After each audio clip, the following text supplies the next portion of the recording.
எப்போது பார்த்தாலும் யானை அழகுதான். அதுவும் அந்த யானைகள் குளித்து மகிழ்வதை கண்டு களிக்கவும் நடைபயிற்சி செல்வதை பார்த்து ரசிக்கவும் கசக்குமா என்ன?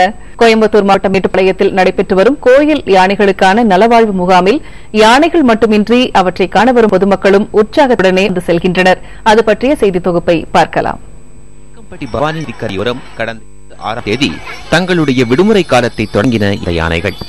விடுமுறை காலத்தின் ஒவ்வொரு தினத்தை உல்லாசமாக கழித்து வரும் யானைகளுக்கு காலை மாலை என இருவேளையும் குளியல் கட்டாயமாக்கப்பட்டுள்ளது. மேற்கு தொடர்ச்சி மலைக்காடுகளில் இருந்து குளிர்ச்சியாக ஓடிவரும் ஆற்று நீரில் குளியலிட்டு விளையாட யானைகள் பெரிதும் விரும்புகின்றன.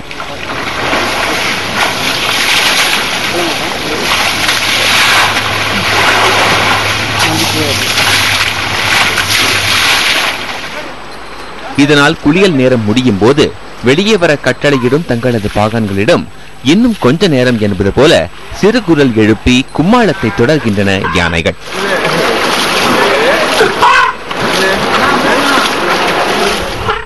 இதேபோல முதுமலை புலிகள் காப்பகத்தில் உள்ள 25 வளர்ப்பு யானைகளுக்கும் கடந்த மாதம் 26ஆம் தேதியில் இருந்து தெப்பக்காட்டில் சிறப்பு நல்வாழ்வு முகாம் நடைபெற்று வருகிறது.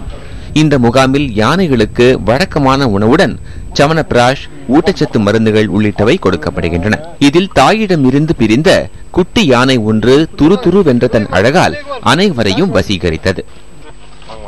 பொதுவாக இந்த மாதிரி ஒரு யானைகளுக்கு புத்துணர்வு சிகிச்சை முகாம் அல்லது அதுங்களுக்கு உரிய ஒரு சூழ்நிலைகளை ஏற்படுத்தி கொடுக்கறது ரொம்ப சிறப்பா இருக்கு. எங்களை மாதிரி வர்றவங்க இந்த மாதிரி ஒரே இடத்துல நிறைய யானைகளை சந்திக்கிறப்ப ஒரு ஆச்சரியமா இருக்கு. ஃபாரஸ்ட்ல போய் நாங்க பார்க்க முடியாது. இந்த மாதிரி முகாம்ல தொடர்ந்து அரசு அந்த விலங்குகளுக்கு பராமரிக்கிறதுல உண்மையாவே ரொம்ப மகிழ்ச்சி அடைகிறோம். ஏன்னா நம்ம மற்றவங்களுக்கு ஈஸியா எல்லா இடத்துலையும் கிடைக்கும். அனிமல்ஸுக்கு கொஞ்சம் பராமரிக்க ரொம்ப சிரமமா இருக்கும். இந்த யானைகளுக்கு காலை மாலை நேரங்களில் நடைபயிற்சி அளிக்கப்படுவதால் யானை சவாரி நிறுத்தப்பட்டுள்ளது. இந்த நிலையில் நாளுக்கு நாள் பார்வையாளர்களின் எண்ணிக்கை அதிகரித்து வருவதால் காலை மாலை என 4 மணி நேரமாக உள்ள பார்வையாளர் நேரத்தை நீட்டிக்க வேண்டும் என்ற கோரிக்கை எழுந்துள்ளது. புதிய தலைமுறைக்காக சரவணபாபுவுடன் தேவிகா மற்றும் நிரஞ்சன் பாரதி.